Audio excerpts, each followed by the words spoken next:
Bonjour à tous, je suis avec Arturo aujourd'hui. Arturo qui a rejoint le programme ERAP depuis maintenant quelques mois.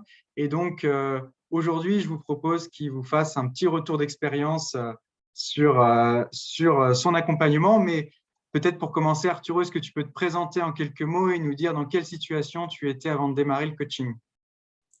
Oui, merci Guillaume. Moi, je suis entrepreneur, donc Arturo Guissa, j'habite à Lyon et je suis entrepreneur depuis 2020. Et avant de démarrer les coachings érables, j'avais déjà quelques réflexes en investissement, mais notamment en assurance vie et quelques cryptos, mais j'avais jamais investi en, en actions, donc notamment avec son accompagnement via Boursorama. Donc voilà. Voilà, donc on démarrait vraiment de zéro et puis tu as choisi donc la plateforme Boursorama pour démarrer des investissements. Alors pourquoi finalement tu t'es lancé dans l'investissement? Quel était ton facteur de motivation à la base? Je pense que premièrement, c'était pour apprendre quelque chose de nouveau au niveau de l'investissement. Ça m'a toujours attiré à investir en action. Je savais pas par où commencer. Et, euh, je suivais ta page Facebook avec tous les conseils que tu faisais. Donc, ça m'a donné un peu de confiance d'essayer avec toi.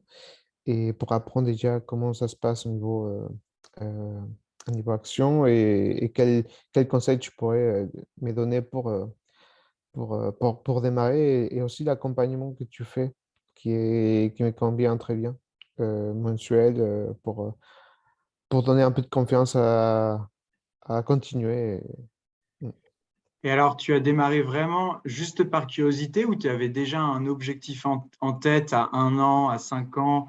Parfois, il y en a qui veulent s'acheter une résidence principale, d'autres, voilà, ils ont des projets X ou Y, créer son entreprise. Bon, toi, voilà, tu t'es déjà lancé, mais est-ce que tu avais un objectif précis en tête qui te pousse à investir?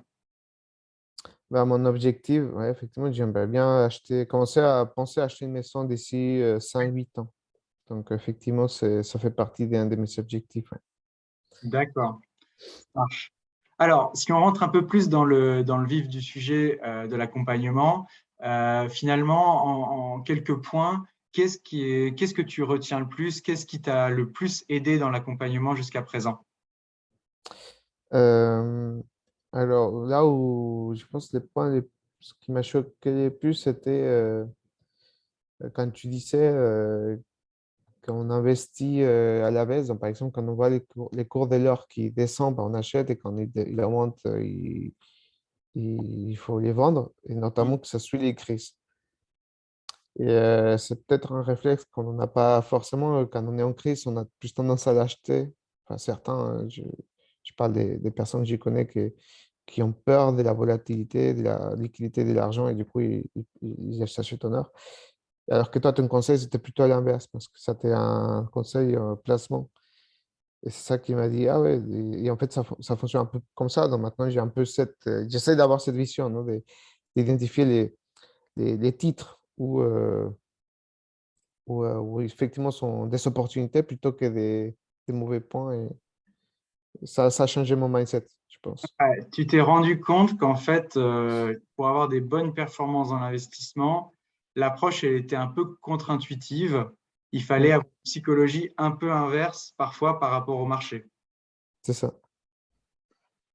Ça marche, bah, effectivement, hein, effectivement, et on a vu que finalement c'était un peu tout le temps le bon moment d'investir. La question c'était dans quoi? Parce qu'il y a différentes classes d'actifs. Tu parlais de l'or, mais en fait on aborde plusieurs classes d'actifs et on comprend comment les choses évoluent en fonction du contexte et finalement dans quoi investir à chaque période, à des périodes bien différentes. Ouais. Donc maintenant, j'essaie de lire les news en fait, des entreprises pour Ouais. voir si j'arrive à identifier quelque chose, une corrélation par rapport à ce qui se passe dans l'évolution de son titre. Et éventuellement, identifier une opportunité, un peu comme ce que tu dis aussi dans les programmes, d'identifier trois à quatre types d'opportunités, soit parce qu'on descend, soit parce que c'est un truc exceptionnel, du coup, il faut y aller. euh, parce Tout à qu'on fait. sait que c'est une entreprise qui est à la hausse, mais c'est juste un truc exceptionnel qui a fait que l'action baisse, mais que c'est une bonne opportunité plutôt, parce qu'on sait que l'action va remonter très vite. C'est ça. Donc voilà, tu as appris à faire un peu d'analyse fondamentale, comprendre les entreprises et puis savoir quand est-ce que c'est le bon moment d'investir dedans, d'acheter, enfin, de renforcer ou de alléger en fonction de la tendance. Mm. Et de manière générale, finalement, par rapport au point de démarrage où tu as démarré avant la formation et aujourd'hui où tu en es, quelques mois après, euh, quelle a été la transformation? Qu'est-ce que finalement tu as appris? Tu te sens comment en tant qu'investisseur? Tu en es où en fait, très concrètement? Bah, déjà, ça m'a enlevé un peu la peur. Oui. Déjà, découvrir les outils comme pour Sorama qui sont assez, je vais pas dire simples, mais accessibles, plus accessibles que d'autres. Ça permet déjà de commencer à investir un tout petit peu, chacun à son niveau. Donc déjà, je pense que c'est un gros avancement de me dire, allez, on fonce pour remplir les objectifs qu'on a dès le départ.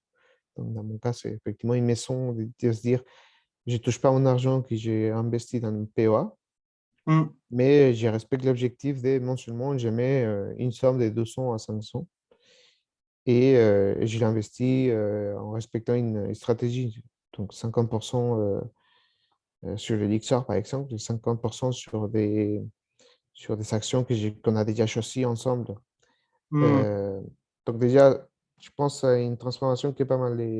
Ça m'a permis d'enlever la peur, de définir une stratégie et la suivre.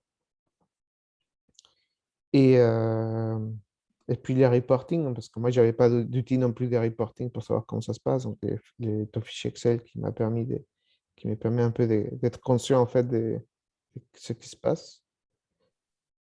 Donc voilà, je pense que c'est Donc, plutôt... Ouais. définir une stratégie d'investissement, c'est ce que tu disais avec un rythme, des montants, etc. Donc, savoir quelle est la stratégie qu'on se fixe, concrètement savoir dans quoi investir euh, en fonction de toi, tes objectifs et ton profil de risque. Et puis derrière, être capable de faire du reporting, c'est-à-dire de se faire soi-même du suivi et d'être capable voilà, de prendre des décisions en fonction des indicateurs que nous-mêmes on évalue et qu'on suit, quoi. Tout à fait.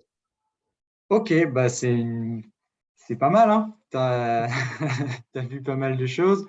Euh, Peut-être pour terminer, est-ce que tu aurais un mot de la fin à dire aux personnes qui hésitent à se lancer, qui ne franchissent pas le cap d'investir? Est-ce que pour toi, finalement, tu le prends comme une bonne décision d'avoir fait cet accompagnement, de t'être lancé dans l'investissement, ou est-ce que tu regrettes? Où est-ce que tu en es par rapport à tout ça? Bah déjà, je ne regrette pas. Encore une fois, moi, j'avais cette envie de rentrer dedans, de commencer à m'initier à l'investissement en POA et comme titre. Euh, Après, je pense qu'un de mes conseils, c'est il ne faut pas avoir peur parce qu'en fait, on peut investir avec des petites sommes. On n'a pas besoin on n'a pas vraiment besoin déjà des 1000 euros, 5000 pour démarrer. On peut démarrer avec quelque chose de plus modeste, mais ça fait déjà quelque chose. Il vaut mieux démarrer avec quelque chose plutôt que rien faire du tout. Surtout aujourd'hui que les taux d'inflation augmentent, du coup, la liquidité qu'on a va perdre Le sa quiz. valeur. Ouais, Ouais. tout à fait. Donc, je pense qu'il faut juste être conscient que c'est une bonne chose. C'est pas quelque chose à court terme. C'est pas comme si on lit un livre, on acquit la connaissance. Non, il faut attendre, il faut être patient. Mais il ne faut pas avoir peur, il faut essayer. Il faut essayer bah, avec peut-être des petites sommes au début, mais après, au fur et à mesure, définir son stratégie. Ou au moins faire la formation et savoir qu'est-ce qu'il y a derrière. Et bah, si jamais on s'élance, bah, encore une fois, avec des petites sommes, c'est déjà quelque chose. Mm. C'est ça. Donc, OK. Donc, ce que je retiens de ce que tu dis, c'est que, un, il faut se former pour déjà comprendre et voir Mm. l'intérêt du truc et de savoir si on veut se lancer ou pas. Et deuxièmement, après, au démarrage, quand on débute, il faut faire des petits montants pour tout simplement gagner confiance en soi et avancer progressivement. C'est ça.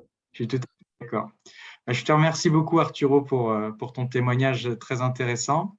Et puis, pour les personnes qui nous regardent, du coup, n'hésitez pas à vous abonner sur la chaîne, à mettre des commentaires si jamais vous avez des questions. Et puis, on se retrouve bientôt pour une prochaine vidéo. Merci encore, Arturo. Ah, À merci à bientôt. toi, Guillaume. À bientôt.